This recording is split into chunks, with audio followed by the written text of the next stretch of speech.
Welcome to the KDrama Show. I'm Ashley. And I'm Kim. We're here to unpack your all-time favorite Korean dramas and chat about all the reasons that we find these shows so charming. And so addictive. And we know you do too, so settle in with some ramen and a boba tea while we dive into the K-Drama Show with Ashley and Kim.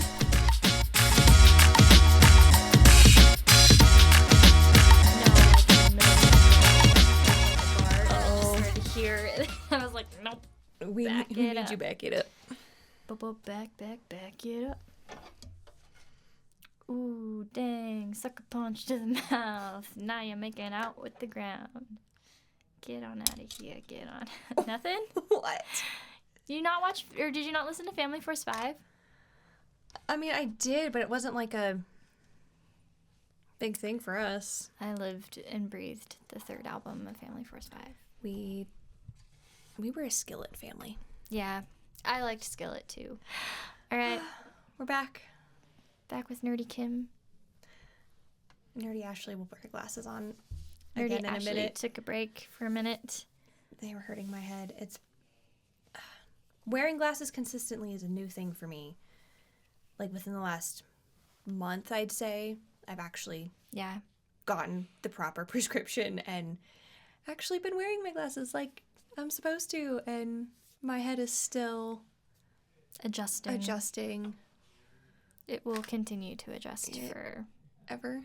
Yeah, yes, my head is a little bit sore. But the people that wore glasses consistently in like elementary school, like me, that have like the divots grown into their skull, it helps a little, but not a lot.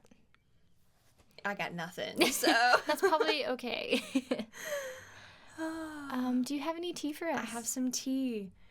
And I sort of mentioned this to Kim earlier. I was like, I have some tea about an actress who was a bully. And that's about all the information I gave. So, not necessarily all of this, because some of this has been confirmed, but a big branch of allegedly. So I can't get sued. That's true.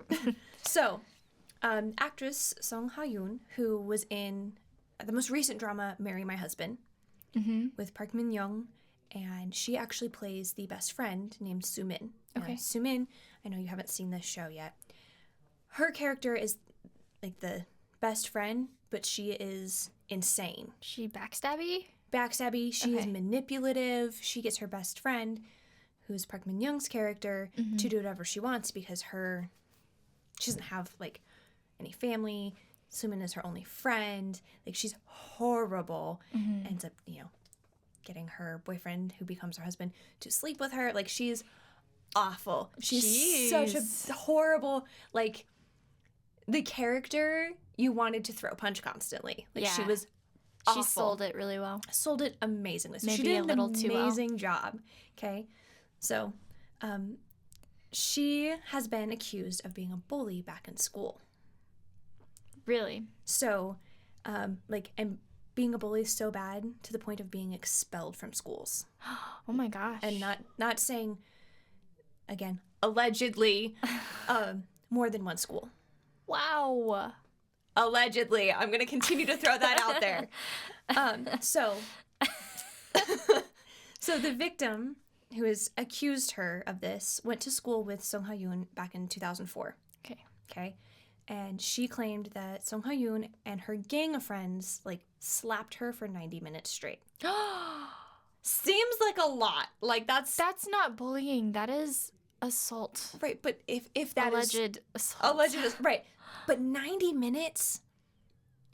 I don't know. As my true crime brain went, like, do you know how exhausting that is? Well, to do this? Just tapping on your head for more than 5 minutes, that is exhausting. Have you ever seen the movie Unbreakable? Where the guy has to hold, like, the beam over his shoulders. And get hit. And get hit in the face by every single person in the camp. Like, that's the level of insane that is. Right. And so, basically, it was painting her as the gang leader, not necessarily, like, the actual, like, physical. I mean, maybe she did. Allegedly. I'm going to continue to throw that out there. But has like she's more being painted as like the gang leader of this. Okay, kind of like the provocateur. Yeah. Yeah. And she's also been accused of erasing all of the public records of the schools that she got expelled from. Interesting. And only listing the high school that she graduated from. Okay. Again, allegedly. And according to, what I saw, the victim who has, reported this to her agency has actually, like, since moved and lives in the U.S. now. Okay. And actually started to see her on, like, variety shows and would feel very uncomfortable seeing Song Ha-yoo on these shows and was just like, don't love that. And so she is claiming, or this victim is claiming that she reported this to the agency so that she can get a personal apology from her. Not to go, like, public, but to resolve her own. Well, Song Ha-yoon's agency has come out and, like, to address this and confirmed, yes, she had been expelled for bullying, but it had nothing to do with the accuser, and that the two have actually never met. And so... What? Yes. So her agency... What in the amnesia-loving goblin racing... So it's like, is it like maybe you knew somebody who was a victim and now you're using your voice? Like, don't know. That seems like a dangerous game to play, Right. though. Because now her For agency... the exact same reason you're saying allegedly over and over Yes. Her agency is gathering information and evidence, and they're saying that they will press charges for defamation. And, like... That's why a lot of netizens are saying, like, this is why her acting was so convincing, especially in that recent drama of Marry My Husband, is because she actually was a bully in real life. Again, allegedly. I'm just going to throw that up. So, that is my... Interesting. my tea for you today. Okay. That is... A doozy? A bit, yeah. Yeah, see, it's kind of fun when I don't... There's...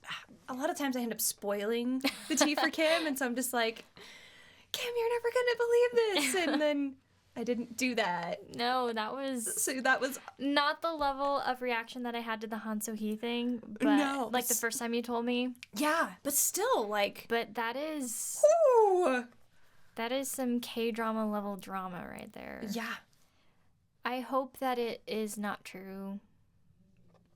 Yeah, Just I agree. for everybody's sake, because that's horrible. Awful to think that there's a victim out there that may have endured that level of bullying. 90 minutes, allegedly.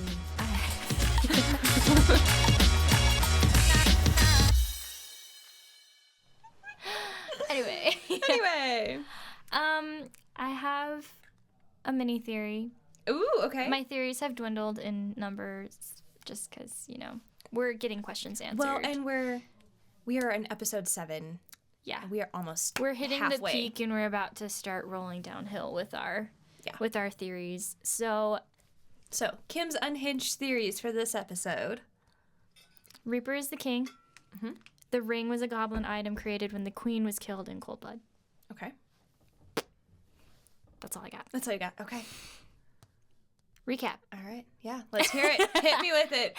All right. So, Dokwa and Reaper went on a double date. Goblin finally breaks the silence between EunTak and himself by asking her to remove the sword just right then and there. I want to end it. But EunTak tells him that she's actually been researching him online and can't really find anything, and asks if she has removed the info so that she won't resent him. She wants more information, basically. Right. Then it flashes to Reaper and Sunny in the coffee shop while we're talking about Goblin dying and treason and historical things, which I can't get past. And then Goblin tells her that he was really just trying to survive. And EunTak kind of backpedals a little bit and says, I don't know what kind of existence you had, but you are being loved for real. And as he asks her to remove the sword, she says, I won't. And he is just very confused about where her thoughts are with this whole situation. Reaper and Dokwa on their double date. Dokwa is kind of having a little bit too much charm, a little more than Reaper would like. So he has the riz. He has the riz. So he compels Seokwa and Sunny's friend to just, like, get out of here. Let's start this over. Mm-hmm. And he presents Sunny with the jade ring. The date kind of loses its momentum when Sunny asks for Seokwa's number, since he's the landlord. So Robert. Don't know who that fella is. Nope. Reaper and Goblin are busy commiserating about their woman problems. Their woman. Goblin says eventually that the sword has begun to ache in his chest. EunTak wants to make Goblin pretty and offers to pull out the sword. But Reaper and EunTak are at home, and Reaper is trying to discourage her from pulling out the sword because she doesn't actually know what the reality of the situation is, but uses the excuse that she will lose her value and be kicked out, and she can't possibly be okay with that. Life is just a brief borrowing and a brief stay anyway. Hell can't exist in hell, she says. And she knows that pulling the sword must be something good, since Reaper also encouraged her to remove the sword, and he wouldn't encourage something that would hurt Goblin, of course. Goblin is at home, reflecting on the fact that EunTak has said her only wish is for him to be happy, which he says is a little bit difficult given the situation. And she says that she's curious of her life at 20, her life at 30, and he tells her to just continue on pretty as she is. When they get home, Goblin has prepared a Christmas tree for her, and she apologizes for only ever thinking of her own situation this entire time, and tells him that he should become pretty and meet women. So she moves to take the sword out of him right then and there, since it's not good to procrastinate, and he just, like, whips out his cell phone and is like, I gotta go. Be back later. Okay, bye. Bye. But he tells Reaper she's the only one who can kill me, but she makes me want to live. And Reaper reminds him that he's lived plenty without her, but Goblin says that he can't remember life before her anymore. EunTak asks about the fact that Reaper had met her when she was 9 and again at 19, and he tells her that the moment just before completion is the most dangerous, and he asks if she wants to hear a secret and says in his mind, you will meet a grim Reaper when you are 29 too, even if it's not me. That's the fate of the miscellaneously omitted. The world needs order, and 9 is the closest number to God's perfect number 10. Goblin and EunTak are finally deciding on a day, and she says, I'll do it today. And Goblin says, no, tomorrow. The weather's nice, I want to go for a walk. Then she asks again, no, tomorrow. The weather is bad today, I have to pick you up later. She asks again, no, tomorrow, just one more day. And during this time, Goblin is preparing his goodbyes. He asks that Shinu burn the picture of the queen and take care of EunTak after he leaves as his last duty. Seokwa's card has been returned to him, and the deed to the house is gifted to Reaper. And he says that when Goblin disappears, that the mark on EunTak's neck will also disappear, and at this time, Reaper should erase her memory of the entire situation. We see Goblin's excuses kind of being fulfilled when he's going for a walk with her, picking her up from school, and just enjoying her presence. But then he finally says, today, the sword. And she asks for 5 minutes as he stands up to leave and asks if maybe love could possibly be among the things that he was leaving to her, and he says no. So they walk through the door to the place where Goblin died in the buckwheat field. And before the sword is pulled out, EunTak hands him a list of requirements since she knows she's going to lose her value that night. And her final requirement is that Goblin will appear before her every first snowfall of the year. So Goblin signs this contract and hands her back the notebook, and the snow begins to fall. And there's now snow and flowers, and soon there will be blood. EunTak says that they should hurry and make him pretty, and she asks for his last words, and he says, the time I shared with you was all blindingly bright because the day was good, because the day was not good, because the day was just right. I loved each and every day. Also, no matter what happens, it's not your fault. So she reaches for the sword, and when she moves to pull it, it disappears. Not once, not twice, but 3 times. And then she immediately says, you can't take back what you said about this not being my fault. And then she says that they're missing an element of the story, and the prince in the fairy tale must receive a kiss before he can undergo a transformation. And then she grabs him by the collar and plants one on him. And that brings us into episode 7. And that's exactly how we start. Poor EunTak. Because she pulls back from this kiss, and, I mean, Goblin's kind of in a state of, like, what just happened? Shock, maybe disgust. What? Maybe. What do I do now? Yeah. And I love EunTak's response of just, keep my eyes closed. I might. Am I glimpsing it? Because she is so embarrassed. Mm-hmm. Like, I can't believe I just did that. Like, I'm trying to do what I promised I would do, that I'm supposed to do here. Let me just sink into the ground and never return. Yes, please let the ground swallow me whole. She's so embarrassed, and she tells him, I was just desperate for something to work. I really hope you understand. And Goblin's just like, can you open your eyes? Like, are you crazy? And she actually gets a little bit offended. And I can't say I necessarily blame her, because she's like, I've tried everything to make you become beautiful. Did you really think I did that because I wanted to? This is a loss for me because that was my first kiss. And it shouldn't have been used on something like this. Let's try again. Let's try again. And then she even says, like, I'm worried now that if I don't get this sword pulled out, that you're going to take away everything that you've given to me. Mm-hmm. And his response is, you're just being materialistic. And then, if it doesn't work, what are you going to do? And she goes, well, if it doesn't work, there's only one thing left that can happen. And that's real love. Or true love. Like, I don't know what to tell you, bro. I'm doing exactly what you asked of me here. I love, though, that she says loving him is better than having to lose the bag that she loves so much. Ooh.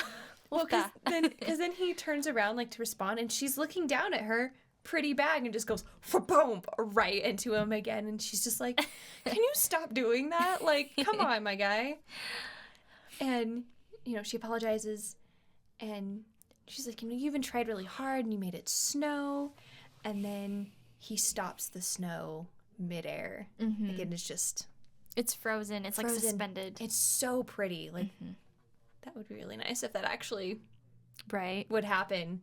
And she's just like, kind of like, has like a gasp of awe, just like, wow, it's so cool. And he's just like, he's almost offended at this point of like, you were supposed to do this, and now all you care about is that I can freeze like the snow in, space, basically. And she asks him, what am I supposed to do now? Are you gonna kick me out? And he like, he's not yelling at her because he's mad at her necessarily, but it's like when you've been pestered constantly, and it's like that, and you just kind of respond, and you're just like, stop it, no. And he goes, no, I'm not gonna kick you out. And then he like storms to the door, and she looks at the snowflakes, and she like pops a couple of them just to like make a move, and she's happily skipping her way through the door and reminding him that real men keep their word. Yikes. We're 19. That's... Yeah, what do we know about men? What do we know about anything? That was your first kiss. Anyway. We're back at the house, and Reaper and Dokwa are coming to grips with the fact that Goblin is dead. Mm-hmm. Dokwa begins to just cry. He is so heartbroken. He is heartbroken. And Reaper is like clutching the deed to the house to his chest. Hold it. And Dokwa says he doesn't need the card anymore if he can just have Goblin back. Like, take it. I don't want it anymore. I miss him. And like mid-sentence, Goblin strolls back in through the door, sees Dokwa and gives him like this really warm hug, and then proceeds to say, can I have the card back? I need you to give it back now. And then he looks at Reaper and says, you too, I need the deed. And Dokwa's tears like immediately stop with this request. And they basically just tell him like, you just didn't try hard enough to die. Because you have started out on this path. You set out to do this. You should really follow through. Like, come on, be a man of your word. And EunTak is busy trying to like sneak up the stairs as they're having it out about the card in the house. But Reaper just like calls her out saying, exactly how did you handle your task? What is wrong with you? And Goblin actually says, before you go upstairs, I need back the money, the purse, and the perfume. Mm-hmm. And she just looks at him sadly and says, but I love you. And it makes him take pause. And as he takes pause, Reaper... Well, because what's funny about that, she hugs the purse. Oh, yeah. Says, I love you. And Dokwa and Reaper just instantly go, oh, what? What just happened? What did we miss in the last 20 minutes? And she tries to say it again, I love you, and Goblin just goes, yeah, but But he sees, Reaper sees, like, they're balking at this, but then they see that Goblin has paused, and so he shoulder checks Doko out of the way before also declaring his love for Goblin. And Goblin shouts, "Shut up, you knave!" And it's in his general Shin voice, which I love. Also, we need to bring back the word knave and wench. I completely agree. It was great. So funny. That's like one of the best, like, of the main cast interactions that we've had so far. Shut up, you knave? But of all of them. All four of them. All four of them. Of, you know, Reaper being like, UNTAK, like, or miscellaneously omitted. Yeah. What did you do here? But also we have Goblin and his nephew just bonding. But then Reaper being like, oh, if she can get away with saying that, I can move this one out of the way. I need to... Gotta throw my hat in the ring here. Right. Gotta say my piece. But Goblin is sitting with Shunu, and he's asked if he's burned the scroll yet, which Shunu says yes. And then Goblin immediately knows that he was just kind of hazing him about it as payback for the fact that they did this long goodbye and... Rashly at the same time. Yeah, yep. And Shinu agrees to return the painting in the morning. And he just asks that Goblin, again, asks him to just try to live instead of trying to die. Mm-hmm. Like, just see what the world has out there. You have this amazing ability to give out luck and good fortune and grant wishes for people who otherwise have no hope. Like, you have the ability to grant that to people. Why are you seeing this far in front of your face? Right. Goblin is standing in the breezeway and thinking now of the future UNTAK that he had seen. Wait, sorry, I have to pause you. Yes, pause me. Right after this interaction happens with the grandfather, we see Shunu's secretary arrive outside of the house. Oh, yeah. And he says something about the man who does not grow old. And he just, like, leaves it at that. And I was like, does he know more than we think? Clearly, because you're smiling. I smile at every theory you throw out, I know, though. but you have different smiles. Don't play poker. I don't know how, so we're safe. Fair. So Goblin is standing in the breezeway, and he's thinking about future UNTAK that he had seen. And then also about how she just, like, in the last, 20 minutes or whatever it is, couldn't grab the sword. Right. And he's now wondering, does that mean that the future has changed, or has she changed? Like, is what I saw actually going to be the reality now? And Reaper is sitting at the table, and he calls UNTAK over and is like, okay, what happened? Like, you need to tell me in detail so we can kind of maybe understand, like, what went wrong. And she goes, first everything was fine, and then I tried to grab the sword, and then it became impossible. And Reaper is thinking, like, she still doesn't know what's going to happen once the sword gets pulled out. And he's going, well, should I tell her? Then the goblin might die out of anger, and I would have the house. And UNTAK's just like, can you tell me what you're thinking about? Because when you look at me like that, it kind of scares me. Like, I'm a little concerned. Fair. And, and he tells her, I'm wondering why, you can see the sword, but you're unable to pull it out, basically. Like, that seems kind of weird. And she goes, well, am I really the goblin's bride? Like, is the real bride going to show up? I'm not going to get mistreated now, am I? This isn't my fault. Like, yeah. He watched me not, like... He watched me try. He watched me try a couple times. And the next morning at the breakfast table, UNTAK has her steak and her little salad, and she's starting to cut a bite. And Goblin just starts to go on about how the cost of living is so high now, especially with having another person in the house. And she's trying to take a bite, and he's like, I'm all out of meat now. Do I need to start keeping a ledger? This is total crap. This guy Passive can literally... aggressive. Well, not only that, but this guy can literally manifest money, and he's saying, oh, it's too expensive to feed this 19-year-old girl. You're the one with the steak habit, Home Slice. Seriously, though. She's not the one You're enabling buying her. Addicts helping other addicts. Yeah. Well, she ends up like trying to take like some of the salad on her plate to like cover the steak. I'm like, I don't have to talk about this. And then he's talking about how I feel so down and I don't know how I'm going to get any of the dishes done. And she's like, I got it. I'll take care of everything. And then she's doing the dishes and he just walks behind her. I have so much laundry to get done and I don't have the time or the money to take it to the dry cleaner. And I can do the laundry. Like, it's okay. And he's like, please make sure you wash it by hand. Wow. He's such a jerk. Bro, stop it. And so then she's, when you, especially when you wash things by hand and then you're having to hang everything up, there's just that natural, you whip it out, try to get as much of the extra water that you can. Just And the wrinkles. And it's just, I don't know, normal, I guess. And so she's, shaking them out, hanging them all up, and he starts to, the house is so dirty, and it's, having a high schooler in the house, it really stresses me out, and there's all these things that need to get done, and she finally just takes, it's like a towel, and just shakes it out, whips Snaps it right in front of him, covers him in water.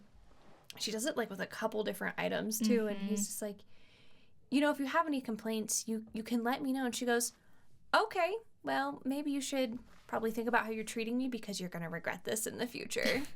You complain, saying that, because I said I was the bride and that I can't grab the sword, but you told me that every day together was dazzling, and even today. And that's what Goblin tells her. And she goes, what? Then why are you being mean? Like, if every day's dazzling, why are you being mean if I'm bringing dazzle into your life? You know what? Let's find a different value on our relationship then. If you don't like me as your bride, what about boyfriend, girlfriend? And he's like, no, I don't like that. And she goes, okay, acquaintances? And he's like, no. And she goes, okay, tenant? And he's like, okay, fine. Then you have to pay $500 for rent starting today, and utilities are separate. Buddy's too nice of a word. Dude, you need to stop. She's a child. Well, and he's taking it out on her. It's not fair. Like, it's dumb for him to be mad at her for just trying to do what he asked. And not telling her any of the behind the scenes. And I'm sure he's, like, riding the emotional, like, whiplash from thinking he was going to die that night to, like, not. But again, you chose to keep her in the dark. Yeah, exactly. So her laissez-faire attitude is not her fault. No. But EunTak goes back to Reaper, and she is just trying to pick his brain to see what the heck is going on. And Reaper asks if she tried true love, and she says she has, and you just hear this water bottle drop behind them. And you turn, and it's Goblin, who is lurking in the fridge. And then he asks them if they always talk about these types of things, such as kissing others. And Reaper just looks surprised Pikachu face again and asks how they could have kissed. And Goblin and EunTak just huff at one another, basically, and then walk out of the room. Well, it's like, we know it's childish, but EunTak hasn't said anything about a kiss. Nope. She has a flashback to their kiss. He was the one who brought it up. And he's the one who brought it up. And then he talks to her about ownership. She's like, well, it was my first kiss. And he was like, well, if you want to talk about ownership, I own half of that. And she's like, why? Like, why is this a big deal? And that's when Reaper's just going back and forth like, wait, you kissed? Why are we talking about this? Why? I love, though, that after they leave, Reaper complains that he can't even call Sunny because he lacks a business card, while these two are so, quote, explicit in their relationship. The business card still. I told you, that's his hyperfixation for the next so much, though. episode. But Reaper bangs on Goblin's door, and he storms in. He says that it's fine that he came back alive, but they need to kick out the miscellaneously omitted so that they can go back to living as they were. And it basically feels like he's telling Goblin to get rid of the other woman at this point. But Reaper suggests that he pay her to leave and to keep quiet about their true identities. But Goblin says that this turns into a vicious cycle. Like, she's just going to keep asking for more and for more. He asks him how much TV he's watched for him to get that idea. Oh, we know that Reaper loves his K-dramas. But you want to join us, dude? Really, though. Reaper accuses him of saying these things because he wants EunTak to stay. He's secretly happy that the miscellaneously omitted couldn't pull out the sword so that he can keep seeing her. And Reaper tells Goblin that if he is so casual about her, then he's going to take EunTak, because she is a miscellaneously omitted, as a part of their agreement as friends. And Goblin insists that he was really only trying to keep his promise as a man. I guess you weren't a man when you gave me the deed to the house. And he huffs out the door. He's got dramatic flair. Same. So Goblin is looking at the contract that he had signed the night before. Mm-hmm. And he's actually, like, quite pleased with the request that, you know, she has written out. And he comes out to see that EunTak is actually studying at the table. And he asks her if she's studying there in protest. Mm-hmm. And she goes, no, snacks are closer because nobody's bringing them anymore. And he tells her that it's too lavish to spend any money on snacks for a high schooler. And she informs him that she is now at the stage where she is irritable often because her exam is coming. So why are you trying to annoy me? And then gets this look on her face of like, hey, do you happen to know the answers to my exam? And he goes, yeah, but when is it? And she's like, well, you're like the least helpful then, because how can you know the answers and not know when the test is supposed to be? Goblin then tries to bring up the night before and talking about the first snow, and EunTak actually thinks that he's talking about their kiss because the words start with the same characters, so they start with the same sound. Mm-hmm. And then instead he is a child himself and starts to bring up every single possible word that starts with that same character. Don't do that to the already annoyed 19-year-old who might just be able to grab the sword and pull it out because of spite, because you're really poking the bear. We are young, we are women, we are hormonal. Do not mess with us. No. Go away. Especially if we're lacking snacks. You see the table in front of us? We have... There is an abundance. A few. Snacks. There's a couple. So then it's actually the day of the exam, and at the bus stop, Goblin is handing her a lunchbox, and he tells her, this is full of meat. This is, basically to give you energy, mm-hmm. keep you, filled. And she's, like, do you really think that this is what I want? And so he starts to bring up test answers, like, well, I can tell you. And she's like, you know what? Go home. I'm stopping myself from listening. I'll be fine without it anyway. And so he gets kind of proud of her of like, okay, then you're going to be fine. And he starts to pat her head. And then we just see the bus come and then the bus leave. And they realize that they've been standing there for a while. 30 minutes. 30 minutes. And I'm like, no, your arm would be so tired. And I'm not making eye contact with anybody for that long. No. That's just so exhausting. To have to stare at the same person. Anyway. But she starts to panic because she's going to be late. And this is the day of the exam. Like, she's been cramming for this for months at this point. And Goblin actually tells her, don't panic. Did you forget that your boyfriend is a goblin? And she kind of is just like, yeah, you told me not to say that because you hated it. And he goes, yeah, well, I lied. And then runs to a door, gets her through the door, walks back out, and then goes, good luck on your test. I put you. No. No. She's still a baby. She's still a child. But as Goblin is moving back out the door, he is nearly hit by a man on a bicycle with a black hat. And the man on the bicycle actually shouts at Goblin, who then sees his future has a fatal car wreck at some point in the future. EunTak has taken her exam, sees all of the other mothers that are meeting their daughters with flowers outside of the building, just as congratulations for their hard work. You did it. It's done. EunTak clutches her red scarf and thinks back on her memories of her mother, as well as the day that her mother died, and that last moment of happiness that they shared together. EunTak waves at the stars to say hello to her mom, and she returns home to Dokwa. Reaper and Goblin are holding a cake for her to celebrate her exam being complete. And EunTak is so touched that she begins to cry, and she says she's going to make a wish. If you're with me today, you can do anything for free, so please let me watch a movie with Goblin and some popcorn. And Dokwa says, what about me? And she thanks him for the cake. And then UnTak blows out the candle, and Goblin's like, no, wait. And it's too late. And you just see him go from standing in front of her to immediately standing behind her. And Dokwa and Reaper are just like, what did we miss? What is happening here? And basically Goblin's like, yeah, don't ask. It's too long of a story. Well, he just goes, there's something like that. Yeah. Don't ask. He just goes back to his spot. Well, and so Goblin and UnTak have left to go get ready for the movie, and Dokwa is so disappointed that he was not invited to this movie. But Reaper pulls him aside and says that they need to speak privately. Dun, dun, dun. And Dokwa is just like, oh, well, this is how I go out. Good to know everybody here. Yeah. So it's Dokwa sitting on Reaper's bed in his room, and Reaper standing in front of him.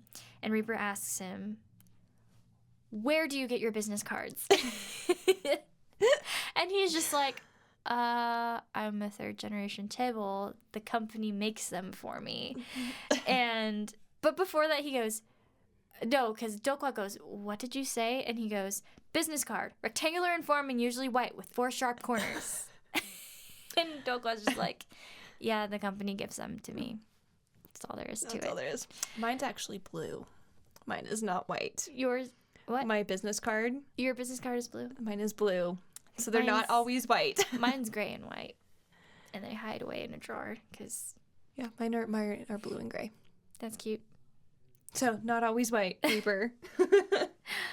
But then he goes on to drill Dokwa about what it means to be a landlord and how he could become a landlord. Well, and it's almost like he needed confirmation as well of not just hearing Sunny say, oh yeah, he's my landlord.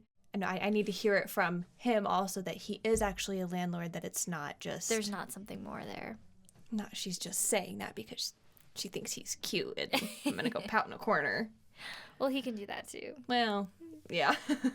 So Reaper actually goes and watches Sunny lock up her shop and start her walk home.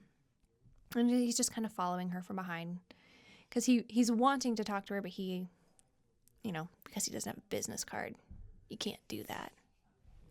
Those dang business cards. I tell you what. And actually, as Sunny is walking, a drunk man stops in front of her and asks her if she's already locked up because he doesn't want her to be locked up. He wants to go have one more drink and she needs to go unlock the store for him. And he's just being really obnoxious. Mm-hmm. And Sunny is like, dude, go away, go home. I have my boyfriend waiting for me. Like, just trying go to make away. It seem yeah, like... just stop. And suddenly he is flying through the air and lands in a bush. And Sunny is going, why do these things keep happening? Why am I continuing to see this? And she like kind of runs up to him and is like, are you okay? Like, did you just fly through the air like a bird? Like, did we both experience like a similar thing? And he's like, why am I here? He's just so drunk he can't even remember flying 50 feet through the air. And poor Sunny is just like, and I'm out again. I'm going to run home. Probably cry. I put, when he starts to follow her, I was like, it's slightly creepy, but what's a socially awkward immortal to do when he's in love? Oh. Socially awkward immortal. Do we just need to have like a word cross or like a word cross now and just like make it goblin themed and like have hints like that of the names of people? So the socially awkward immortal being like a crossword. A crossword. Good. I was like, we make crosses out of words. Y'all, my brain has died.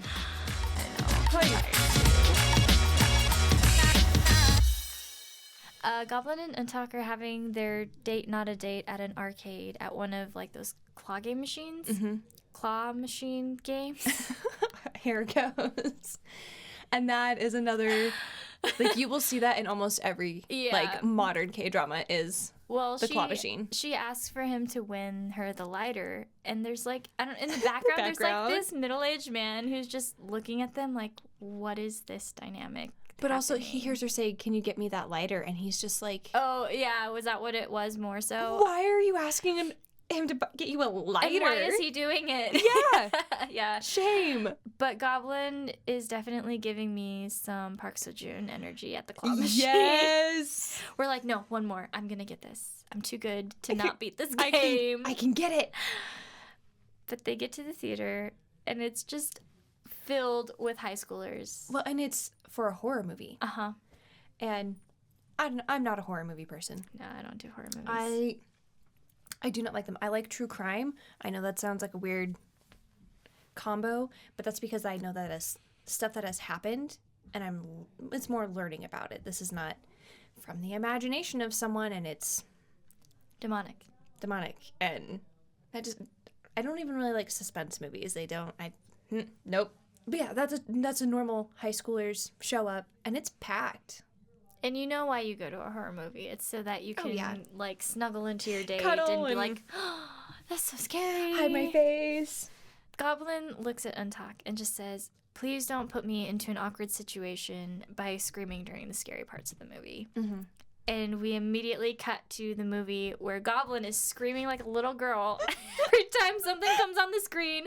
I mean, we have popcorn flying everywhere, and he's like practically in UnTak's lap, and everyone's looking at him like, you are an old man, why are you acting this way? Or he's hiding behind her. He is jumping out of his seat. Same, home slice. That's what I would be doing if you even managed to get me in there. But I love that he looks around and he goes, look, the first snowfall came in the movie theater. I wrote that down too.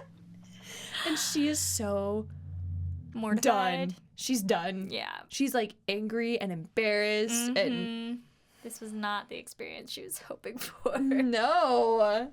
And after the movie, they go to our favorite place. Subway Eat Fresh. They go to Subway. Oh, I haven't heard that in a long time. Throwback. I'm old. No, you're not. But they walk in and she's pissed. Mm-hmm. She's like, I didn't get to see any of the movie because of you. He doesn't see the problem with it. He's like, no, we went to a movie. It's fine. And she's like, you know what? Just order. Don't mind me, though. Like, I'm not hungry because I had popcorn. And it's almost like a sarcastic...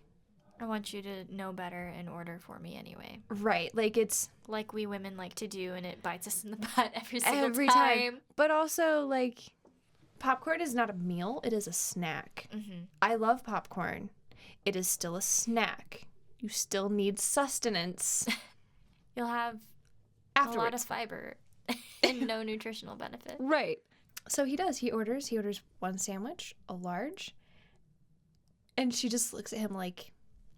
glad you're enjoying that sandwich Thanks. Over there. And he is. Mm-hmm. Oh my goodness. Because she's trying, literally, it's almost like she's sitting on her hands to not just rip the sandwich out of his hands, to be like, I deserve this because I just had to deal with you being such a lunatic in the theater. And she's trying to be like, okay, well, this is the answer I put for this question. And she's like talking about like a math question, I think. And it was something about like, I had this x-axis and I put the cabbage on top. And wait, are you sure that's not too big for you? Like, overeating causes illness. Like, it can mess you up. And he just goes, yeah, well, you had a large juice, and how many cows have you eaten? How many cows? But she asks him, how long are you going to be mean to me? You've already taken everything back. That bag was super pretty, the $5,000. Like, why were you going to give it to me if you were just going to take it back? Mm-hmm. And then kind of throws him for a curve and was like, it was kind of like you were planning on not being around anymore. Like, the gifts you gave to the others were they like parting gifts? Like, were you really planning on leaving? Because they were the things that he knew they really wanted. Right. And she's actually like starting to recognize that some of this is a little bit more serious probably than what she originally gave no thought to. Mm-hmm. And he told her, I told you that I have to prepare to go even farther away when my bride appears. He's still not telling her. Won't tell her. And she asks, well, do you want to leave? And he tells her no, but when she appears, it's not like I have a choice. And EunTak asks basically like, okay, well, I'm not going to be the one to leave. So when you do decide to leave, can you do it when I'm not around? Well, she basically says, like, if I'm not the true goblin bride, because I can't pull the sword out, you must have another... It must be somebody else. Another bride. And when she arrives, I want to be gone by the time she comes around, because I'm not going to be able to handle watching you and this other woman be what I was hoping to be. What I was told I was supposed to be. What I spent my whole life thinking, yeah. So... Poor girl. I know. She's getting tossed around by him, and it's starting to frustrate me. It's very rude. But Dokwa and EunTak are talking in the car, and he asks if she's still Cinderella, and she comments that Goblin is the wicked stepmother.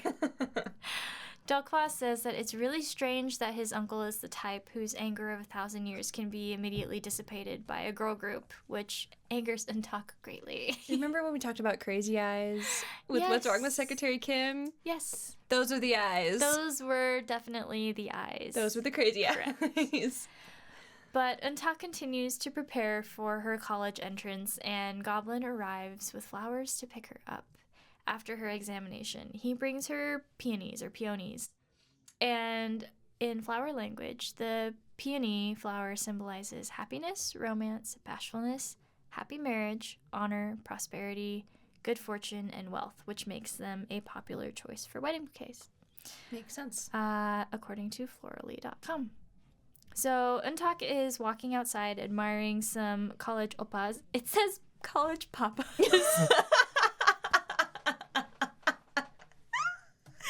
No. Gotta love those college daddies. Okay. College oppas. Playing baseball. And then all of a sudden this fly ball comes spinning toward her head, which I've had that happen to me in a game, like intentionally being there. It's a scary feeling. You're like, my brains are going to be laying on the sidewalk in about 3.5 seconds. It probably would hurt insanely bad, especially depending on if it's a pitch, if it's a hit. If you stayed conscious. Yeah. Or alive. Yeah. Ooh. But at the very last moment, an oppa catches the ball and saves her face. And EunTak recognizes him as TaeHee oppa, and he tells her that she has become prettier and taller and ruffles her hair. As I knock my glasses off my face. Goblin sees this, and the flowers in his hand just hit the ground as he sees her flirting with this oppa. Mm-hmm. And he starts to mull this over, and he's like, I wonder if this oppa is the CEO from the future. Mm-hmm. And he is livid. And thunder in the background, yes. And it begins to get very dark. How dare she find a man her own age? Who is very ridiculously attractive. cute. Ridiculously cute. Oh, I have to pull it up now because I don't remember his name, the actor. I think it was like I can pull it up at a different time. But he's adorable, and he's a very, very good actor. Mm-hmm. Dokwa has come in to tell his uncle to basically stop pouting. Mm-hmm. Get up, you need to eat something. He does that a lot.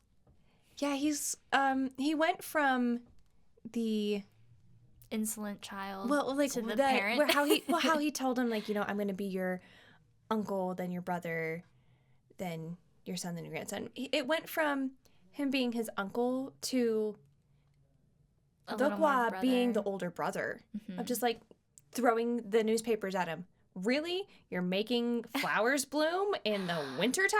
I feel like they dance back and forth between that role. Oh, absolutely. Well, so Goblin is pouting and, you know, about the college oppa that was messing with EunTak's hair, and he was like, I should have broke his wrist. Like, and she moved her body in a shy way. Yeah, she like, looked I didn't like recognize a her. Twisted breadstick. Like, what? Odd. I mean, I also see food everywhere I go, but that one was a little weird. That one was a little weird. But then he sits up and he goes, I should have just let him play piano. Okay. I see the correlation. Yeah, absolutely. Well, EunTak, like, gets home, like, comes in the door and, like, yells to let them know, hey, I'm home. Mm-hmm. And he sits up and he, like, hides behind Dokwa of, like, I'm not going to talk. Like, Yeah. we're tantruming right now. But EunTak has, washed her hair, and she's in her room drying her hair, and with the towel is kind of like, just going like this and drying her hair, and is thinking back to TaeHee messing with her hair. And she's giddy. She's giddy. And also, this is somebody she knew as kids. Mm-hmm. Like, they grew up together. And so we flash back to their, like, a memory that she has of she's standing, like, near batting cages, and she's holding, like, a little flower petal. I think it's a cherry blossom petal. Mm-hmm. And she's just kind of looking at it, and then looks up and sees TaeHee, and he is in the batting cage, and he is doing really, really well, hitting pretty much every ball. And then there's this other buffoon just swinging wild. And suddenly, like, the bat comes flying towards her. It hits the fence, and she, like, falls and loses her flower petal. And she's just like, that's sad. That's sad. But she's, like, thinking about this memory and, kind of in celebration, and she's in a good mood. She goes to the fridge to go pull out her cake. Mm-hmm. I mean, hello, you're in a good mood. You might as well eat some cake. Sounds like a great plan. And Wait, hang on. We got to back up. Back to the batting cages.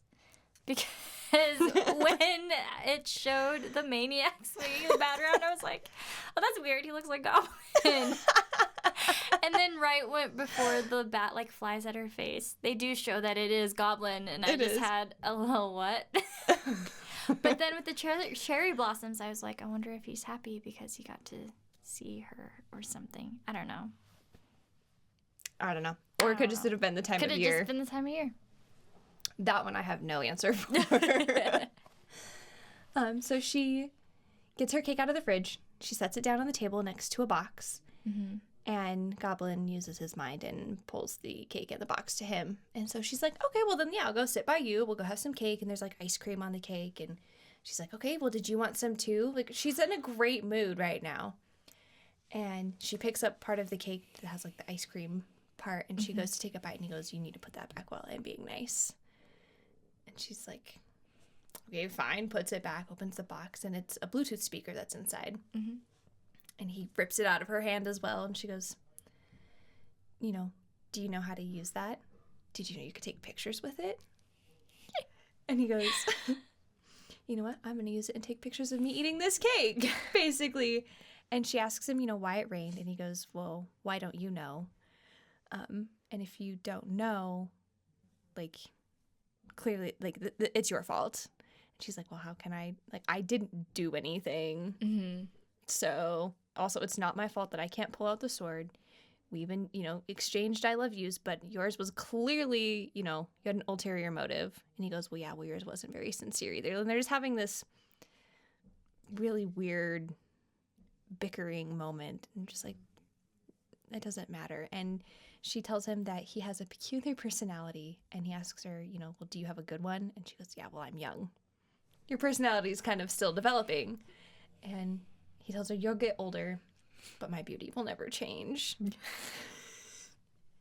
And EunTak goes, yeah, well, you're old. And I met my first love, so I can't waste my time perceiving your beauty. First love. Oh. Ouch. Mm.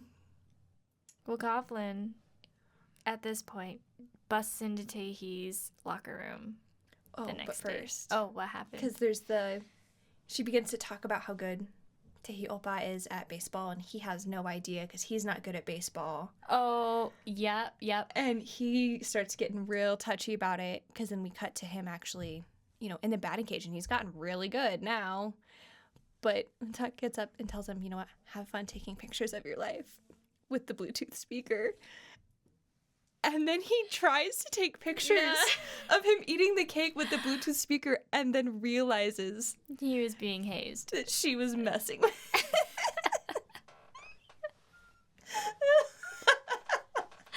Always be nice to never assume you're the smartest person in the room. Because if you do, then you're definitely not. Now Goblin he is busting into TaeHee's locker room, and he calls for him. And my computer corrects it to TaeHee. That college papa named TaeHee.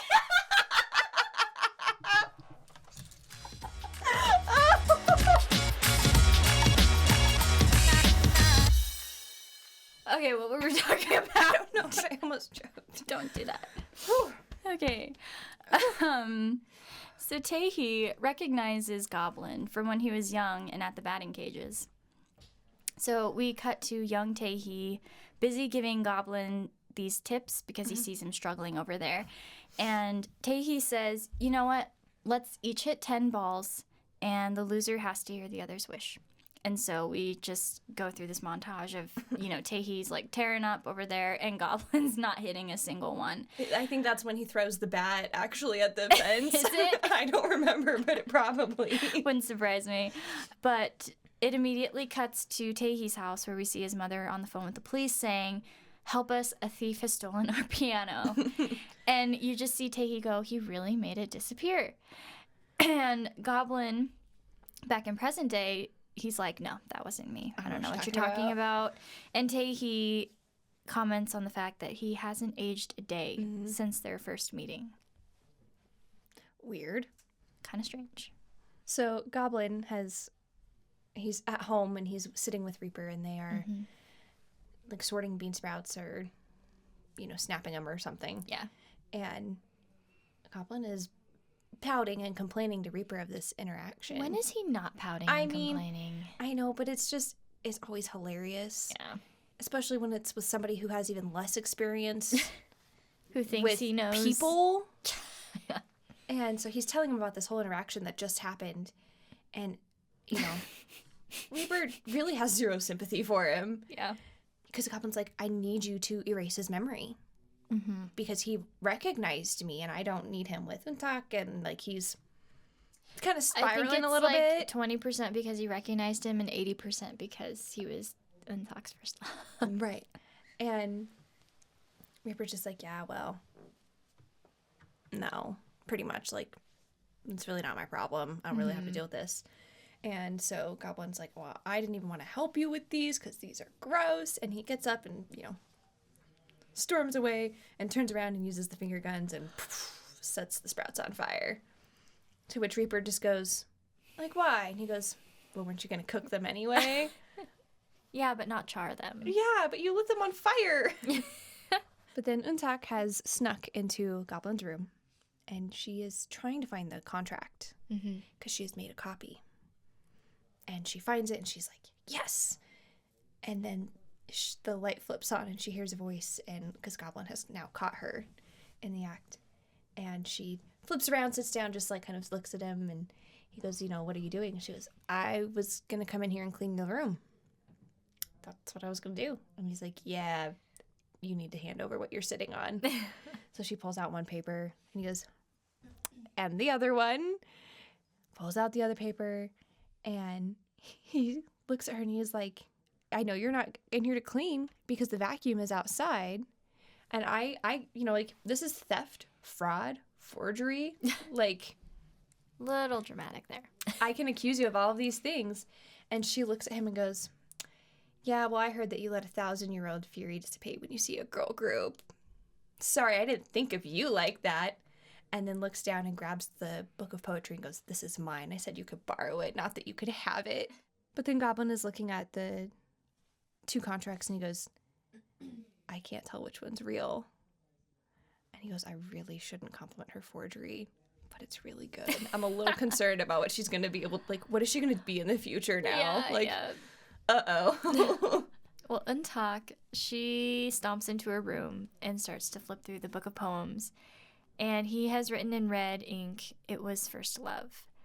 But she is way too dense to realize that this note is about her. And her phone rings, and it's TaeHee. And then we cut away to Goblin looking off of like this terrace up on a skyscraper down at a Baskin-Robbins. And the Goblin like battle music starts to play as he watches UnTak and TaeHee walk into the Baskin-Robbins. And then Goblin just like spins on his heel and goes back in, and you see him walking into his house. And it's Reaper panicking because Sunny is calling him. And he still doesn't have a business card. And, of course, if you don't have a business card, you have nothing to say. You can't take a call. Can't take a call. Mm-mm. But TaeHee and UnTak are enjoying a snack, and he tells her that he thinks about her every now and again, which just, like, tickles her pink. Oh, she is beyond giddy. Yeah. She is covering her face. That's like the first date vibes that you want to have, especially with someone who's really cute. Yeah. That you knew from your childhood.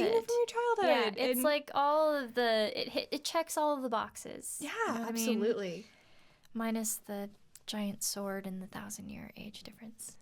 Well, you know.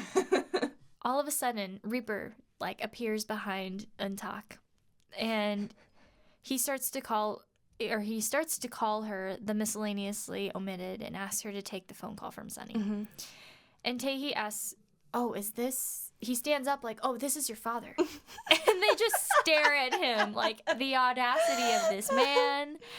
Well, but it's very sweet of him because he's recognizing this is someone important in her life. Right. And just deduces... And it's an older man, so it's, you know, it has to be father, maybe like uncle. Yeah. But regardless, out of respect, like, I need to get up. I need to introduce myself. Like, yep, exactly. He's just being a very well-behaved, polite young man. Yep. Can you come find me, please? Well, Reaper looks at him and just says, "Your words are harsh. One who speaks harshly, what is your name?" And UnTak starts to panic and goes, "Oppa, don't tell him your name," and look away from his eyes. And then Reaper starts to threaten to call his name if she just doesn't answer the call from Sunny. And she takes the phone and scurries outside. And Reaper says, "Let's sit." And so they sit, and then he comments on the fact that he knows TaeHee had switched from piano to baseball. And TaeHee's like, "How did you know this?"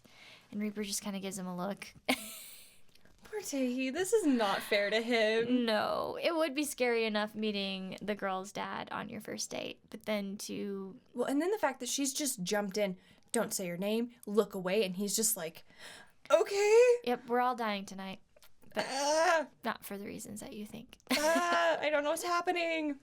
So UnTak, you know, she's outside and she's looking at it and she's like, okay, well, this is obviously somebody that he likes. Like, if she hears another woman's voice, like, she's not going to be happy about this. And so she, like, tries to disguise her voice a little bit and is like, "Hello?" And Sunny's just like, "Isn't this WooBin's, like, phone?" And she goes, "Oh, yeah, the section chief had to step away." And she goes, "Oh, so he's a section chief?" And UnTak's just like, "Yeah, the director had to leave." And she goes, "What kind of a company is this that he gets promoted from section chief to director in, like, seconds?" And she just goes, "You know what? I know he's next to you. Tell him to meet me tomorrow at the cafe. You know, we're going to meet at 1. I don't care if he comes as a section chief or director, but if he's late, I'll kill him." Get it, girl? I like how she knows that he's honest enough to not be with another woman, like, in a relationship. But she's not dumb enough to think that he isn't right there panicking next to her about the call. About their call. Well, because in poor UnTak, she turns around and sees Reaper's, like, literally standing next to her. And she relays the message. I mean, "You're supposed to meet her here." And she's like, "Okay, this person seemed familiar. Like, who is it?" And she's trying to ask this question. And Reaper goes, "No, I have a question first. You know, like, I need to know all of the information that is required for, you know, talk about on a date." And so she tells him, "Okay, you need phone number, name, then age, blood type, if you're married or unmarried, approximate assets, dating experience, yes or no, your ideal type." You don't know what she's going to ask, so prepare all of this. And poor guy is, like, walking to the cafe, and he's like, okay, thinking in his head, like, da-da-da-da-da, and he's, like, trying to remember what sign he's supposed to be, and he's, like, you know, he's gotten to the cafe, and he's like, "Okay, I'm Sagittarius, I'm not," and he's, like, trying to wave it away in his head, like, clear his head, and Sunny sees him, and she waves, and he tries to, like bow, like, as a hello, and is waving at the same time, and you're just like, "Oh, buddy." Oh, buddy. And poor guy is just like, "I have to remember this list." Well, they cut to them, like, sitting, and he just rattles off 34, November 5th on the lunar calendar. Sagittarius, type AB, unmarried, full lease on house, get a car if needed. Clean past, business card, not yet. I missed you. I know. Surprised Pikachu face. He's so sweet in this moment because she just sits there and is like... Then she just says, me too. Me too. Because she did. She's like, you're a strange man. Like, you are infuriating. You scare me a little. But you're also adorable. And I just, like, there's something about you that I just can't put my finger on that Can't I really walk away from. Yeah. Well, Sunny doesn't know at this point whether to slap him or kiss him, I'm pretty sure. Because... Well, and he grins at her, too. And just is like, when she said that she missed him, too. And he's like... Sweet. That gave him like the confidence boost he needed in that moment. Absolutely. And then she just goes, oh, so you're happy for not answering my calls? And he goes, I didn't know if you wanted to talk to somebody who didn't have a business card. I mean... Consistency, buddy. At least you're consistent. At least, yeah. Oh, and she's like, yeah, you could have just answered and said that. Like, that would have been okay. Honesty's the best policy. And so then he asks her, well, do you have a business card? And she goes, my face is my business card. It says so right here. A pretty person. And Reaper just goes, I wish I could take your business card. And she actually laughs at it because it's just ridiculous, but also like, charming. Very charming. And it was just like his instant response. It wasn't like he was coming up with a line to try and impress her. It was just his honest like reaction to that moment. Cute. But then I love that she says, WooBin, what do you like? Sunny. What are your hobbies? Sunny. You draw me in like a drama. And then she at one point asks his religion and he says, shoot, I'll contact you when I figure that out. And he stands up to leave and she's just like, sit your butt down in that chair before I end your life right here. And then I'll just pretend I'm looking at a picture. I just don't understand how he's won the socially awkward game so well. I don't know. It's what I aspire to. Honestly, kind of same. So they are walking after being at the cafe. And Reaper starts to try to make an excuse to leave. And Sunny's like, oh, you're not taking me to dinner then? Like, I mean, he doesn't know, you know, hey, we do this and maybe have a little bit of a schedule planned out. Or there's like a process Or there's a process, right. And he's like, oh, I didn't know you were hungry. Like, you just ate a hot dog. Like, she was just kind of like, buddy, like, come on. But he actually tells her, he's like, no, I actually have to go to a company dinner, and if I don't go, I get fined. So, like, I really do have to leave. I don't want to, but I do. And so we cut to Reaper and one of the Hubes, one of his coworkers, walking to the restaurant where the company dinner is being held. And as they're walking, this man runs into them. It was the man on the bicycle. It was the man on the bicycle. And he runs into Reaper, and they're just like, you know what? He's going to get his own punishment. It's fine. And so they walk inside, and the rest of the Reapers, you know, they've eaten a lot.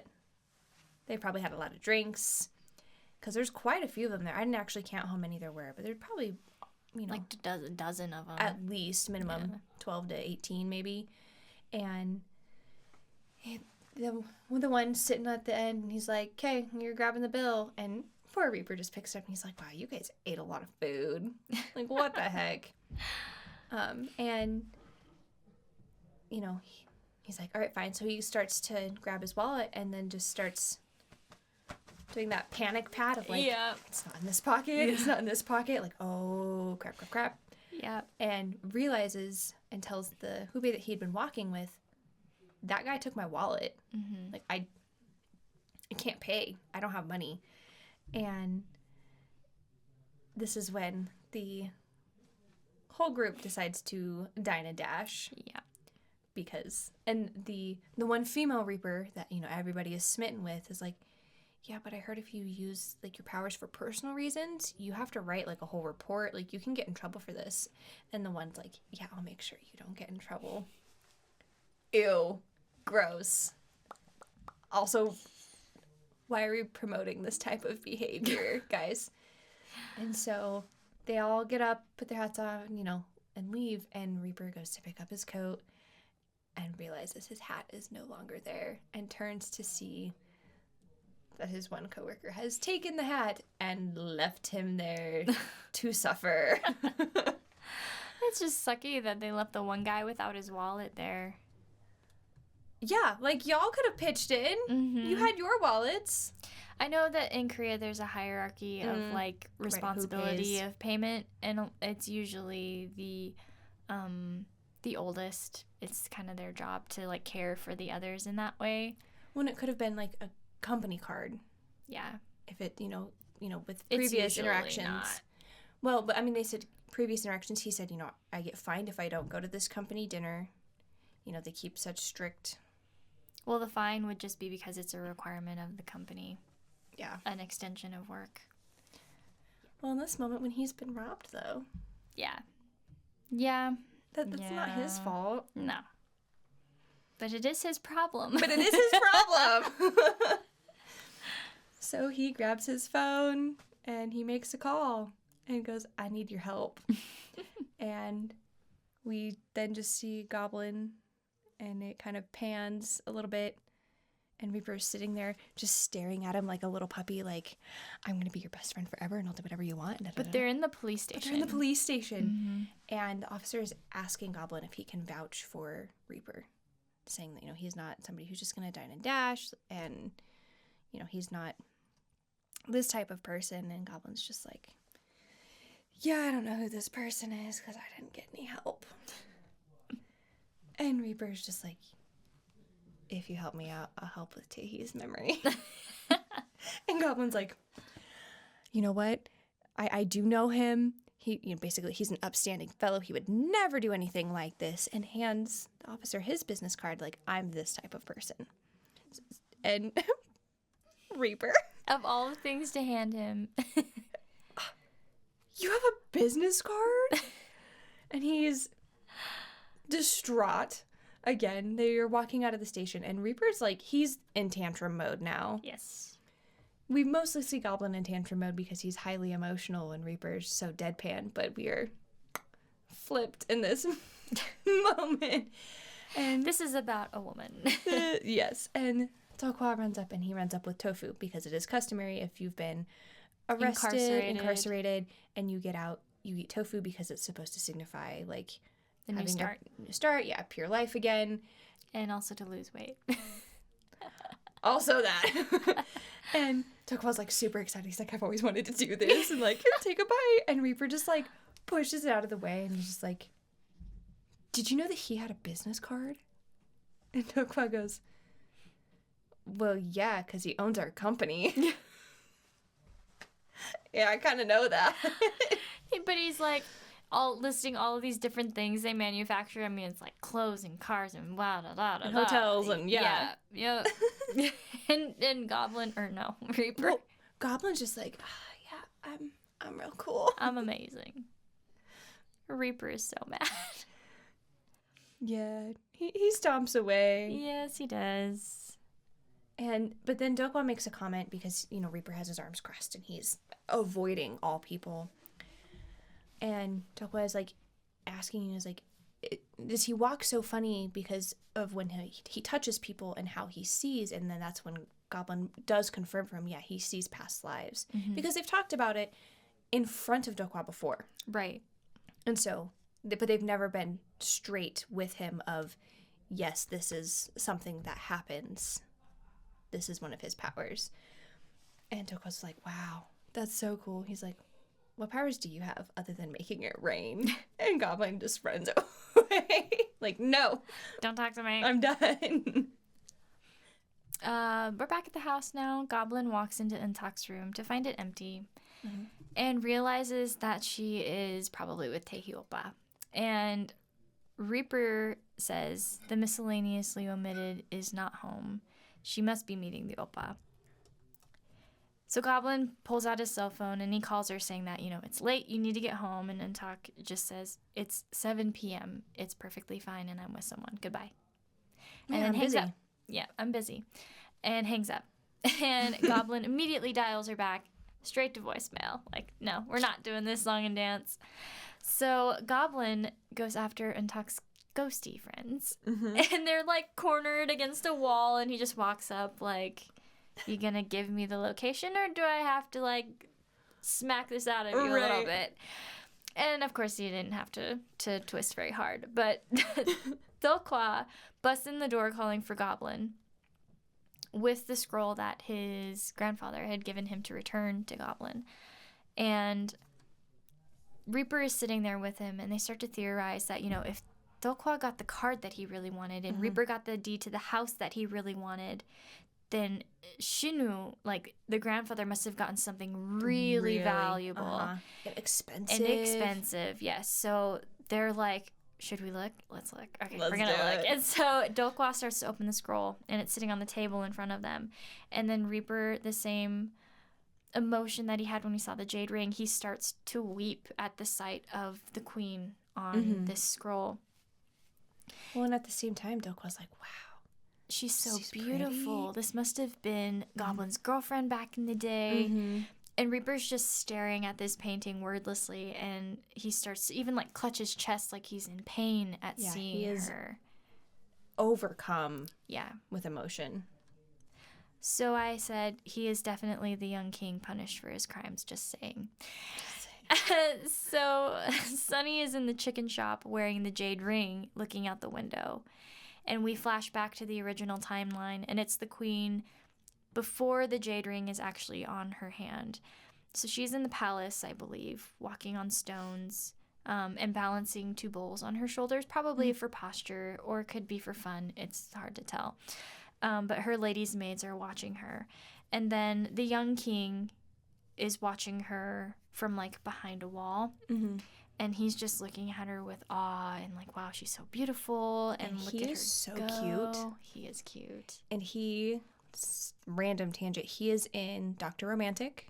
Okay. That actor is, and he plays, I don't remember, he's one of the nurses. And he is fantastic in that. And he's also in a drama called Dolly and Cocky Prince.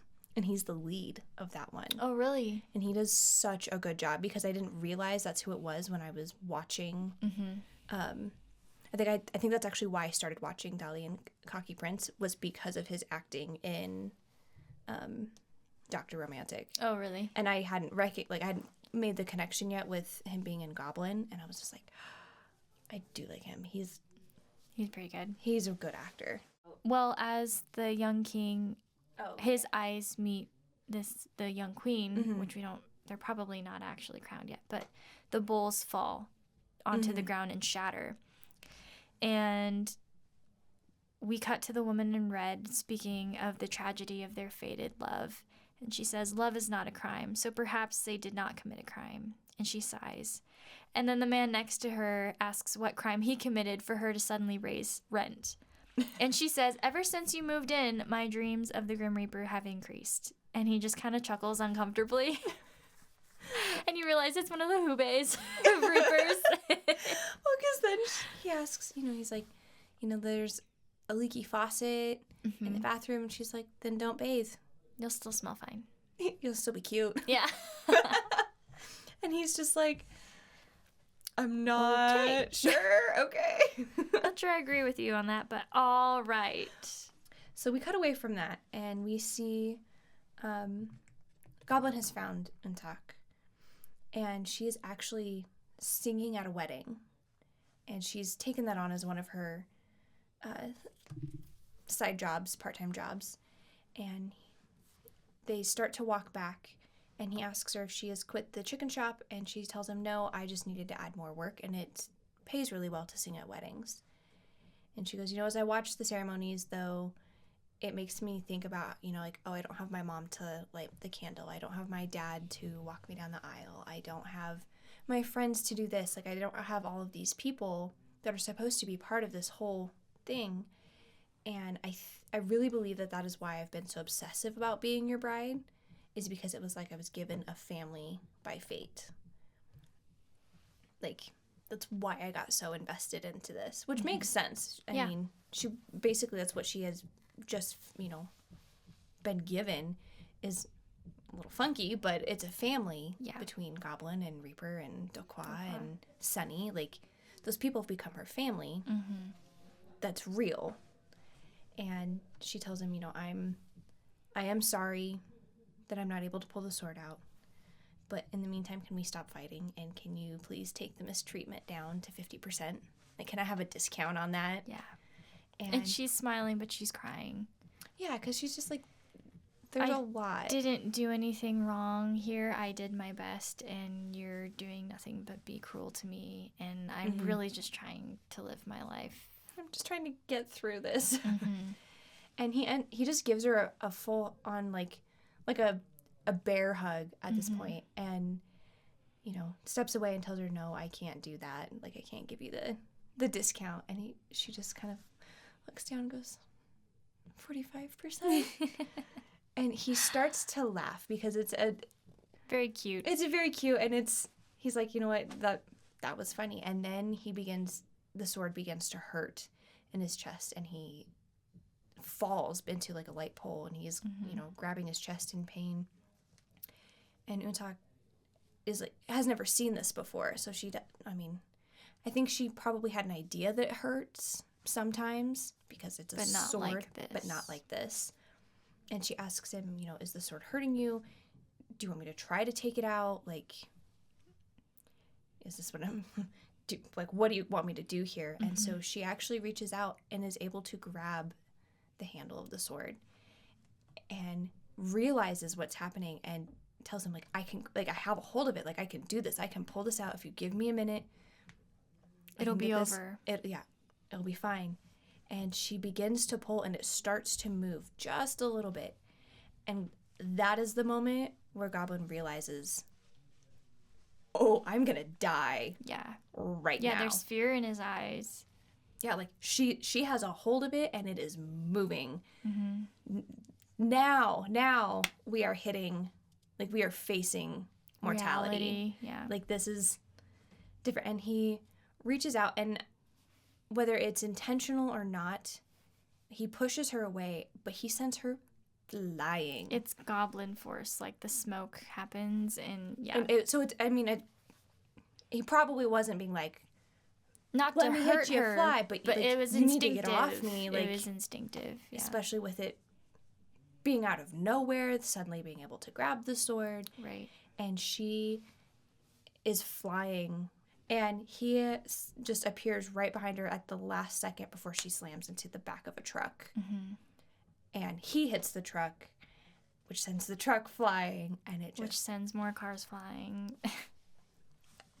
Pretty cool moment if you're looking at it as, like, the destruction side. Yeah. Like, that's pretty stinking the filmmaking cool. side. But I love how he's holding her, and then he just, like, very gingerly sets her down. And then you just see cars crash, crash, crash, all crash around the sky. And he says, like, in his mind, the oracle is right. Human life is 100 years at best. To want to turn your back and look once more, is it my immortal life or your face? It seems that it's your face. And I actually got to watch Kim watch the very end of this episode, and I just had to sit there and be like, okay. And I think my exact words were, what the heck was that ending? Yes, and then was, I need to mull this over for a minute. Went upstairs to put my kid in bed. But no, also, end of episode. One of the things that I, like, after Kim watched, I was like, every time I've watched this, that scene of him putting her down, that's when it, like, clicks in my brain every time. And I've watched this several times. He is huge. Like, just physically, he is so big compared to her. Yeah. And, like, yeah, we know that she's short, and, you know, because she's, like, has her neck, you know, almost 90 degrees back. Like, she has to look up at him, but, like, it's not portrayed in a way of, like, having to be protective. Right. And having to, like, oh, your life is about to end. I should probably save your life right now. Yeah, he's 6 foot and she is 5'6". It's a full 6 inches difference. So it's just a, okay, Kim, now that you've had some time to I got nothing still. My brain is think mush. about it. Character of the hour. Oh my gosh. It's definitely not Goblin. I'm kind of mad at him right now. He's being a brat. Mm-hmm. I feel like Reaper is probably my character of the hour this time because of he finally got over the hump in the sense of his relationship with Sunny and was willing to be a little bit more vulnerable with her. He's still figuring it out, obviously, but it's also toss up between him and Tokwa. Yes, because you see his true colors are that he really does love Goblin. And even though he makes wisecracks about the card and, you know, honestly Reaper too, they both were just like, we bargained for these things and now that our friend is gone, like, was it all really worth it? But yeah. I don't know. I just thought it was sweet to see some character development on their parts because they've kind of been shoved to the back burner just a little bit. But Goblin, I just feel like he stagnated this episode. That's fair. Until maybe the very end, where he finally like admitted that he's not mad at her and maybe just afraid of death. Yeah, that's fair. I agree. What about you? I think mine is EunTak. EunTak? For this episode. I mean, she does her best with having to deal with the fact that she failed and was unable to pull out the sword, and then, you know, has to deal with a cranky 1,000-year-old goblin who's being a child and just being like, you know what? I still have to do stuff. I still have to work. I still have to go to school. I have to take my tests. I love that she gets to meet a childhood friend and, you know, actually... It's a happy memory. It's a happy memory. She doesn't have a lot of those. Right. And, you know, he's very excited to see her and is like, yeah, no, I thought a lot about you too. And she's just getting to have moments that she has not been able to have and to actually be her own age in those moments at the same time. But then still, you know, dealing with a goblin but then, you know, getting her test. And I do appreciate all of the guys in that moment of after she, you know, passes and they have prepared something for her. But yeah.